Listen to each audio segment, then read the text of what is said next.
Fala pessoal, tudo bem? Eu sou o professor Rafael Gotardi, sou da cidade de Governador Valadares, Minas Gerais, sou graduado em administração e pós-graduado em MBA em gestão pública.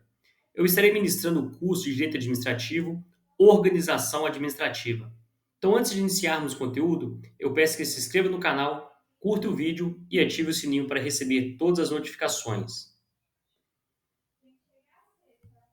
Então, no capítulo 5, pessoal, nós iremos abordar sobre os órgãos autônomos e entidades da administração indireta.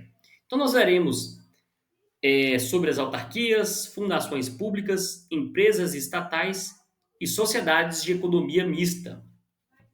Então, nós vamos perceber e diferenciá-las, né, frente à forma como ela é criada, né, se é uma lei específica, ok? Se é para uma lei complementar, como é que é criada a sua estrutura organizacional, é uma direção, é um conselho deliberativo, a questão dos recursos, né? Se vai ser vinculado a uma administração direta, se não tem, né, esse vínculo com a administração direta, se ela vai ter uma autonomia financeira. Então, nós vamos ver essa diferenciação entre essas entidades da administração indireta, ok?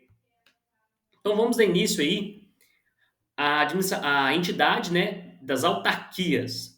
Então, pessoal, no panorama da administração pública brasileira, as autarquias elas vão surgir como entidades dotadas de autonomia administrativa, de autonomia financeira, bem como patrimonial, destinadas à execução de atividades específicas de interesse público. Então, que acontece? O surgimento da administração indireta é a descentralização dos serviços das administrações diretas. Então, esse modelo de organização, ela integra essa chamada administração indireta, que é caracterizada pela descentralização e especialização das funções estatais, ok? Então, as autarquias, elas são criadas por lei específica e possuem personalidade jurídica própria, o que lhes confere uma autonomia relativa em relação à administração direta, tá? Então, as autarquias vão andar com as próprias pernas. Então, essa autonomia, ela vai ser fundamental para que se desempenhem as suas atribuições de maneira eficiente. Então, a autonomia é algo importante para a autarquia justamente por causa disso, porque ela vai conseguir desempenhar o seu papel de forma mais eficiente, porque não há a necessidade da intervenção constante do poder central. Então, por isso que ela consegue atuar aí de forma independente. Então, as autarquias elas são regidas por um regime jurídico próprio. Haja visto a questão da autonomia administrativa deles, previsto pela legislação que tenhas criado. A propósito das autarquias, pessoal, vai variar de acordo com a área de atuação para quais foram criados. Então, as autarquias elas podem atuar aí no setor da saúde, no setor da educação, da pesquisa científica, entre outros setores, ok? Então, nós vamos exemplificar, né, uma autarquia na figura do INSS, né, que é o Instituto Nacional do Seguro Social, que é uma autarquia responsável pela gestão e concessão de benefícios previdenciários, evidenciando a diversidade de serviços que essas entidades podem englobar. Tá? Então, do grande leque, a gente trouxe aí a questão do INSS. Então, pessoal, a autonomia financeira é uma das características marcantes das autarquias. Aí vocês me perguntam assim, mas por que a autonomia financeira é tão assim impactante? Porque por meio dessa autonomia financeira, a gente observa a capacidade de administrar o próprio orçamento. Então, a autarquia com essa autonomia financeira, ela consegue arrecadar suas receitas, apagar suas despesas, o que faz essa diferença, né, das entidades que são vinculadas à administração direta, que nós vamos ver mais à frente, por exemplo, que é a figura das fundações, tá? As fundações públicas, elas têm aí esse vínculo por meio até das legislações que criam elas. Estou até adiantando um pouco a parte das fundações. Tá? Então, tem essa diferenciação. Então, essa autonomia administrativa, financeira, desculpe, ela proporciona uma agilidade na execução de suas atividades e na alocação dos recursos, permitindo uma administração cada vez mais eficiente e que vai se adaptar às demandas específicas de cada autarquia, seja ela para a saúde, seja ela, né, para a questão de educação, enfim. Então, como que funciona a questão da direção, né, da autarquia? Então, o corpo dirigente de uma autarquia é geralmente composto por uma direção que vai ser responsável, né, pela tomada de decisão, né, estratégica, pela gestão como um todo. Então, essa estrutura, pessoal, apesar de conferir uma certa autonomia, ela não impede a submissão às políticas gerais definidas pelo governo. Então, mesmo que quando se criam as autarquias, eles têm essa personalidade jurídica de direito próprio, tá? Elas ainda dependem, né, são submissas aí na questão das políticas gerais definidas pela administração direta. Então, eles têm que estar ali em sintonia, ok? Então, as ações das autarquias, elas precisam estar alinhadas aos princípios constitucionais, né, e às diretrizes traçadas pela administração central, garantindo assim uma coerência com os objetivos do Estado. Então, por mais que a gente tenha, né, lembre que para surgir uma autarquia, né, para emergir uma autarquia, precisa-se de uma lei específica. Se essa lei for contrária na questão do princípio da legalidade, esse ato ele é inválido, essa autarquia não existe enquanto não tiver uma correção, né, desse ato. Então precisa seguir esses princípios. Então, pessoal, a criação de autarquias ela visa muitas vezes atender, né, a demandas especializadas que desativam um tratamento específico e uma gestão técnica. Isso vai possibilitar o quê? Uma maior eficiência, né, na prestação de serviços públicos e no alcance dos objetivos propostos.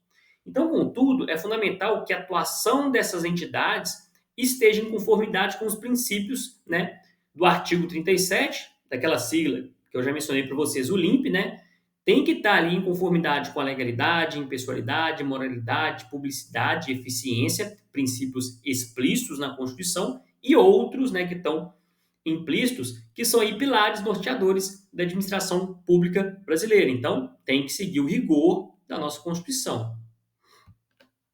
Então, em resumo, as autarquias, elas representam um importante instrumento de descentralização administrativa, possibilitando assim a especialização na execução de atividades específicas, ok? Então, a sua autonomia relativa confere uma flexibilidade, uma agilidade, contribuindo assim para a eficiência na entrega de serviços públicos. Então, olha o quão importante as autarquias ter autonomia, né? Então, o entendimento profundo sobre o papel das autarquias é essencial para uma compreensão abrangente da estrutura da administração pública e de suas nuances organizacionais. Ou seja, por meio dessa divisão, né, das entidades administrativa direta para as administrações indiretas, a gente vê a especificidade e o atendimento a públicos específicos, né, que vai trazer melhor eficiência aí para a população, né? Atendendo às necessidades da população. Então, pessoal, a gente percebe aí outra entidade de administração indireta são as fundações públicas, né? Que se destacam como entidades que reúnem características do setor público com flexibilidade e o dinamismo presente no setor privado. Então, a gente vai ter essas duas características aqui. Então, isso já difere um pouco das autarquias. Então, essas entidades, elas desempenham um papel crucial, né, na execução de atividades específicas de interesse público, agregando uma abordagem técnica especializada, bem como as autarquias, né?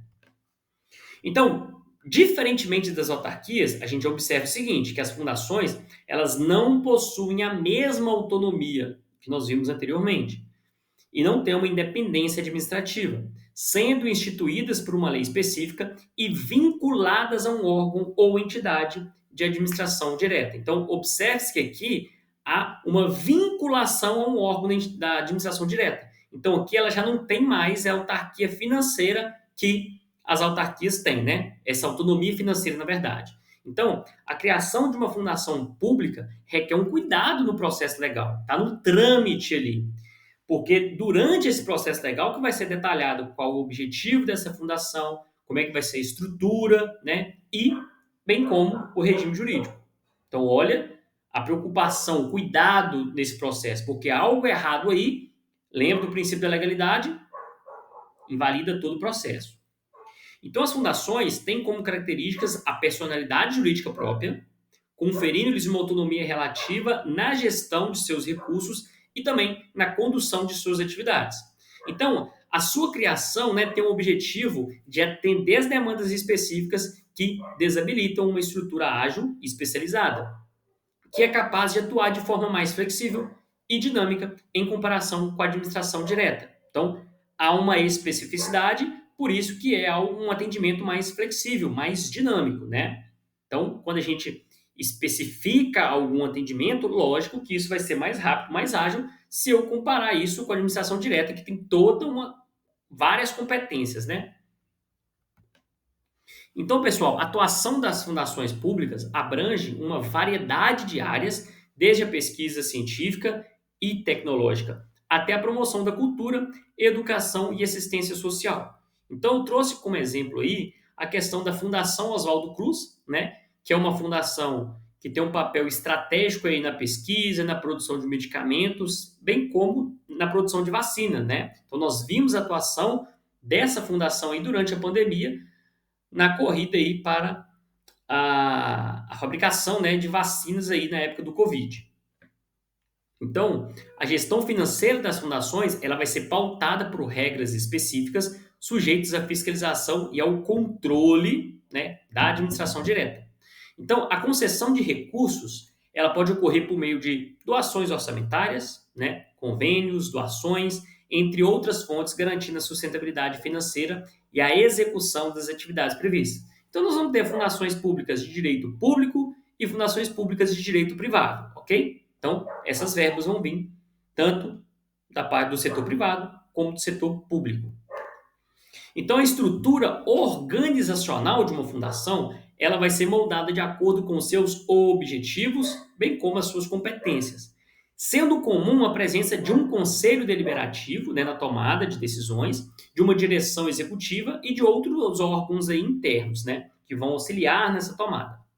Então, essa estrutura, gente, busca o quê? Garantir uma eficiência na tomada de decisões e na implementação de políticas que vão atender aos interesses públicos específicos. Observe, gente, que sempre a administração direta, o objetivo dela é esse, é o atendimento aos interesses públicos específicos, né? São os servidores que estão aí para servir o povo. Então, ao analisar as fundações públicas, é essencial que a gente destaque o papel, né, nessa interseção entre o público e o privado, buscando esse destaque de eficiência, de especialização e o controle do Estado. Então, essas entidades, elas desempenham um papel estratégico na busca de objetivos específicos, né, lembrando, impulsionando setores cruciais para o desenvolvimento e a qualidade de vida da sociedade brasileira. Então, pessoal, finalizando a parte de fundações públicas, a gente percebe que elas representam uma faceta importante na administração indireta, porque elas contribuem para a diversificação e especialização na prestação de serviços públicos. Então, ela auxilia nessa prestação.